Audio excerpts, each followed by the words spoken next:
Assalamualaikum warahmatullahi wabarakatuh. Halo Bunda dimanapun berada, khususnya para ibu tunggal. Selamat datang, selamat jumpa kembali. Kali ini saya akan membawakan satu tema, beratnya menjalani momen penting pertama pasca wafat suami. Bagaimana rasanya menghadapi aktivitas penting pertama pasca ditinggal wafat suami? Yaitu ketika masa idah baru saja dimulai, tetapi kita harus keluar rumah untuk urusan yang tak dapat diwakilkan. Inilah kondisi di mana seorang perempuan dengan terpaksa tak dapat menjalani masa idahnya di rumah, dikarenakan ada alasan yang darurat. Saya ingin berbagi cerita. Saat itu masih 2 minggu masa berkabung.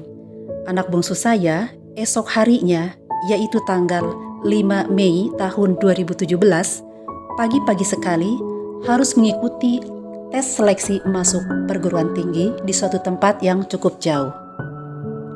Karena saya merasa khawatir mentalnya belum kuat, maka saya bermaksud akan mengantarnya. Dan supaya tidak terlambat, saya pergi dengan anak saya malam harinya sebelum hari haknya, menginap dulu di sebuah hotel. Sepanjang malam saya tak bisa tidur, sementara si bungsu terus belajar. Kulihat belajarnya tak begitu fokus. Mungkin pikirannya masih tak menentu. Hatinya masih berat. Saya lihat bukunya hanya dibolak-balik saja. Dalam keadaan demikian, tak ada yang bisa saya katakan pada anak selain, serahkan saja semuanya pada Allah. Jangan takut. Kalau sudah rezeki, Allah akan mengabulkan keinginan kita. Kemudian saya bergegas mengambil air wudhu, sholat, dan berdoa, mohon diberikan kesehatan, kekuatan, dan kelancaran atas segala usaha kami. Di momen pertama itu saya masih ingat, hati saya masih bingung, pikiran masih linglung seperti mimpi. Itulah pertama kali dalam hati saya mengeluh. Coba kalau masih ada ayahnya, pasti tidak sesulit ini. Begitu kata saya di dalam hati.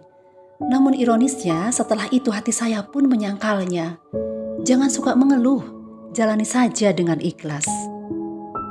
Keadaan kontradiktif seperti itu lumrah terjadi pada seorang ibu tunggal pasca ditinggal wafat suaminya. Ia memiliki keadaan kondisi yang sangat emosional. Dorongan emosinya begitu kuat, walaupun nuraninya selalu meredam. Kondisi mental yang tidak stabil ini memerlukan solusi. Mereka butuh orang bijak untuk bisa diajak bicara, bisa dijadikan tempat mengeluh, menumpahkan gejolak rasa yang berkecamuk di dalam dadanya. Statement "jangan suka mengeluh, jalani saja dengan ikhlas" harus ditempatkan secara proporsional, sesuai kemampuan individu. Bila kata ikhlas dikonotasikan dengan arti diam, apakah dengan diam persoalan batin bisa selesai? Tidak sesederhana itu, karena bobot persoalan batin dan kemampuan menyelesaikannya tidak sama kadarnya pada tiap orang. Ada yang sangat kuat mentalnya, ada yang sangat lemah, ada pula yang di tengah-tengah. Pada akhirnya perempuan yang lemah banyak mempreser diri, tertutup, malu, tak bisa menyelesaikan persoalan batinnya. Pada satu sisi ia tahu bahwa ia harus menjaga hati dan lisan, tapi di sisi lain batinnya sangat tertekan. Akhirnya segala persoalan tidak terjawab, bisa stres. Di kasus tertentu bahkan ada perempuan yang ditinggal mati suaminya menjadi terganggu mentalnya. Berarti jelas ada yang salah. Tujuan Allah memberi ujian kepada manusia adalah untuk menguji kekuatannya, dan itu pasti sesuai kemampuannya. Lalu mengapa kenyataannya harus ada kasus demikian? Disinilah perlunya orang-orang dengan takdir yang sama saling berbagi pengalaman, saling mendengarkan, saling menghibur hati, supaya muncul kekuatan mental, sehingga tidak mudah terpuruk dan mampu berbesar hati. Ini sangat penting. Kalimat "coba kalau masih ada ayahnya" pasti tidak sesulit ini. adalah kalimat spontan yang tidak terasa sering dikatakan seorang ibu tunggal ketika menemui suatu kesulitan, yang mana bila suami kita masih ada, biasanya kesulitan tersebut menjadi tanggung jawab beliau. Kalimat tersebut adalah bentuk ekspresi batin mewakili keadaan yang sebenarnya, baik itu diucapkan secara lisan atau sekedar terlintas di dalam pikirannya. Mari kita analisis kalimat tersebut. Coba kalau masih ada ayahnya. Adalah kata-kata yang keliru. Meluapkan perasaan tertekan dengan menyalahkan ketiadaan almarhum, artinya hanyalah mencerminkan ketidakikhlasan. Padahal yang menyebabkan ketiadaan tersebut adalah Zat yang Maha mengadakan.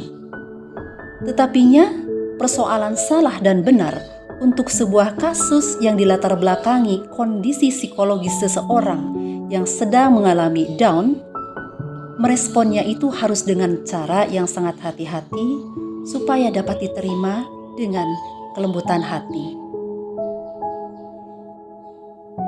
Sebagai bahan perbandingan, bahan renungan dan evaluasi diri, mari kita coba perhatikan pernyataan berikut ini. Allah Subhanahu wa Ta'ala telah memberi kita jodoh. Hanya jodoh kita ini telah lebih dulu dipanggil menghadap Yang Maha Kuasa. Pastinya ketika kita dalam keadaan belum siap. Tetapinya, dengan Allah memberi kesempatan pada kita menjalani beberapa tahun berumah tangga, apakah itu bukan suatu nikmat yang besar? Sementara di luar sana, ada perempuan yang masih menanti jodohnya hingga berumur tapi belum mendapatkannya. Allah mengingatkan kita dalam firman-Nya, "Fabi ayyi ala'i rabbikuma tukadziban." Maka nikmat mana lagi yang kau dustakan? Jadi kalau demikian, yang harus kita lakukan adalah mensyukuri kebersamaan kita bersama almarhum. Bahwa almarhum adalah hadiah terindah dalam hidup kita. Kalimat kedua, pasti tidak sesulit ini. Mari kita analisis kalimat tersebut. Kata-katanya biasa saja, tapi kita harus berhati-hati. Mari sama-sama kita renungkan bahwa setiap orang pasti diuji. Pasti mengalami fase-fase sulit di dalam hidupnya. Tidak saja orang yang baru ditinggal wafat suami. Setiap orang akan diuji seumur hidupnya dengan ujian yang berbeda. Tetapi ingat, setiap yang diuji selalu diberikan solusi. Kalau seorang istri ditinggal wafat suami merasa sangat berat, itu benar. Karena pada jiwanya, pasca ditinggal wafat suami, ada kondisi yang sangat khas seperti misteri yang selalu mengintai setiap saat di dalam perasaannya. Berarti kalau begitu persoalannya adalah tentang rasa, yaitu perasaan sedih dan kehilangan yang terus mengikuti. Ya, itulah sebenarnya pangkal dari segalanya. Karena adanya rasa kehilangan yang terus-menerus mengikuti perasaan yang membuat pikiran jadi tidak menentu, sehingga melemahkan kekuatan batinnya. Al-Quran memberikan pedoman cara mengenali kekuatan diri. A'udzubillahi minasyaitonirrajim. Bismillahirrahmanirrahim. La yukallifullahu nafsan illa wus'aha.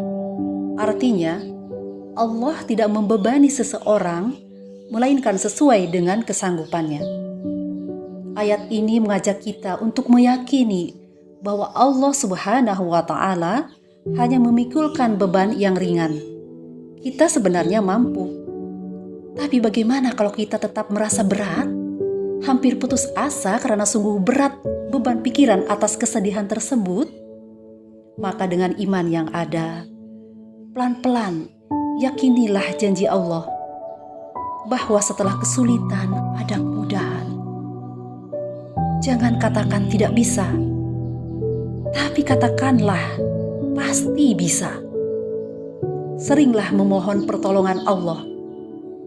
Insya Allah akan ada kemudahan. Ada pepatah mengatakan, pikiran yang tenang membawa kekuatan batin dan kepercayaan diri. Jadi itu sangat penting untuk kesehatan yang baik. Salah satu faktor kepercayaan diri adalah pikiran yang tenang. Ia akan mendatangkan kekuatan batin. Ini sangat penting untuk kesehatan fisik dan mental bagi seorang ibu pasca ditinggal wafat oleh suaminya. Ketika mengatakan, coba kalau masih ada ayahnya, itu mencerminkan rasa tidak percaya diri. Mengapa demikian? Karena kita menganggap sesuatu akan mudah ketika masih ada ayahnya. Kalau tak ada ayahnya, berarti akan sulit. Kalau demikian cara berpikirnya, kita pasti rapuh, teman-teman. Hidup menjadi serba sulit, akhirnya benar-benar sulit. Marilah teman-teman semuanya, kembalikan kekuatan kita. Target kita tidak usah terlalu tinggi. Yang penting ada usaha bagaimana caranya menenangkan diri. Banyaklah menyebut nama Allah, berzikir, bersolawat di setiap langkah kita. Terus saja. Yakini Allah akan membantu melepaskan semua beban. Lihatlah anak-anak yang masih membutuhkan kita. Mereka adalah masa depan kita, dunia akhirat. Harta yang paling berharga, pendoa yang paling makbul, waladun sholihun yad'ulah. Ada pepatah lain mengatakan, jika kamu tidak bisa terbang, maka larilah. Jika kamu tidak bisa berlari, berjalanlah. Jika kamu tidak bisa berjalan, lalu merangkaklah. Tapi apapun yang kamu lakukan, kamu harus terus bergerak maju. Kita dapat mengambil makna dari pepatah tersebut. Bertahaplah dalam menyelesaikan tugas-tugas kita sebagai seorang ibu tunggal. Karena bagaimanapun kekuatan kita hanya separuh. Biarkan semuanya berjalan alami. Tidak usah terlalu berambisi. Ambisi hanya akan menambah beban. Misalnya, pekerjaan di rumah sangat banyak. Mulai dari urusan memasak, merapikan rumah, atau urusan menyediakan macam-macam keperluan untuk anak-anak. Belum lagi urusan mencari nafkah. Maka lakukanlah pelan-pelan. Pelan-pelan saja. Minta bantuan anak-anak apa yang mampu mereka kerjakan. Berbagi tugas. Bila mereka menjengkelkan kita, bersabarlah. Bersabarlah. Bukankah anak yatim itu konon katanya suka menjengkelkan?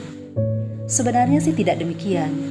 Bila merasa dijengkelkan, itu sebabnya adalah karena kondisi mental kita sebagai seorang ibu sedang tidak stabil. Dan untuk mengobatinya hanyalah dengan bersikap tenang dan berjiwa besar. Tidak ada kata terlambat untuk memperbaiki diri. Selamat berjuang, tetap semangat.